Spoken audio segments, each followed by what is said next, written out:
Ayan na mga lods. Nakidukto nga namin.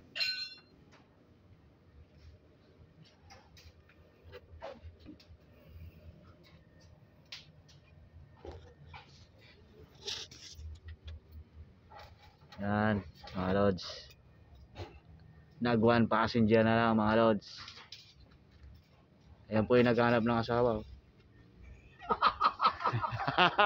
Totoo yan, nanapan yung asawa. Ayan mga lods.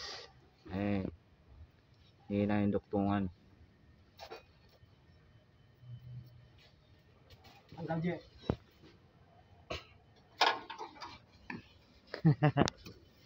Ganap ako ng asawa.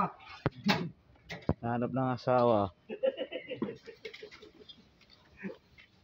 Bigyan yung asawa. May itin pa. Sabi, wala na, baka tayo.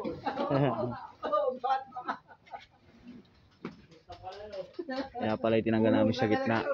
Mga lods. Yan.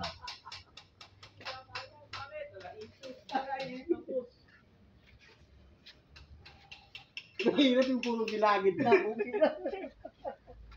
Talagang mabuha.